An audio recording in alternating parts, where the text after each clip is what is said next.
Okay. I am so proud of my solution for this that I genuinely feel the need to publicly brag.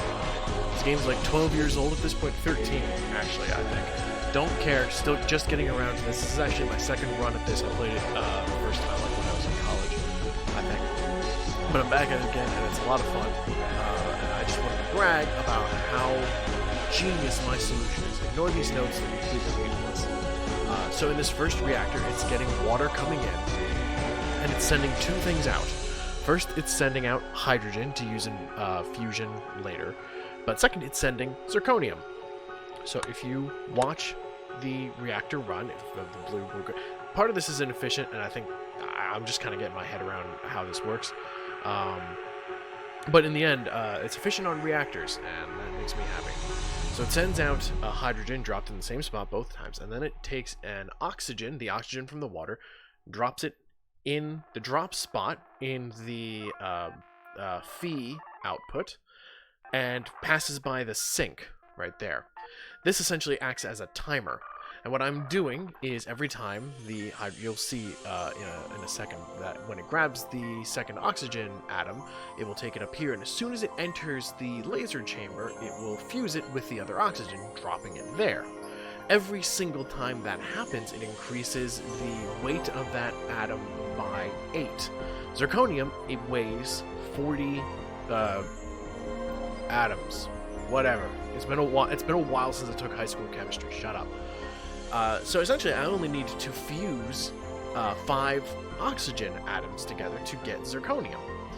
So right off the bat, from the first reactor, I'm able to spit out one of the atoms that we need. We can speed this up a little bit to show how it continues to work. It drops a couple more oxygen into the omega, the omega chamber, and drops it again. Grabs the oxygen to zirconium and sends it off, and then it recounts it and sends it out a Phi, then it resets the timer.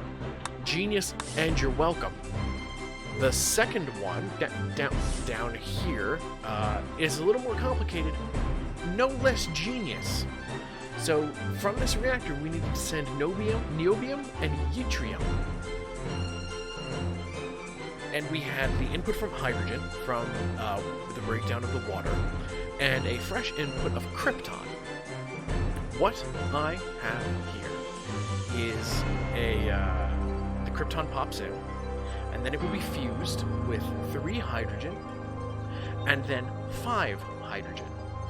Being fused with 5 hydrogen will create niobium, and then that Waldo will go up and around, drop it off there, send it out. No, I'm sorry, I lied. It'll go there. That creates yttrium. Excuse me, I'm all mixed up. These names don't mean anything to me. And then it will come back around and count off 5 more fusions with hydrogen, send them up to the niobium, and then send that out. Thus creating, granted it takes a while, precisely everything that is needed. We can speed it up a little bit. It's on 3 speed now, but it'll go, and then eventually you'll see that it fills. It takes a while, and it used a fair number of symbols, but only 2 reactors. So you can see it's on the higher end of elapsed cycles, but it's actually on the lower end of symbols used, which is wild to me. I would have figured that the necessity of using that would have to use a higher number of symbols, since I only used 2 reactors. I genuinely thought that counting off the fusion cycles with the sinks would create just this crazy high number of symbols used, but it's on the lower end, which surprises me. The elapsed cycles being on the higher end, it doesn't surprise me. You gotta compromise somewhere.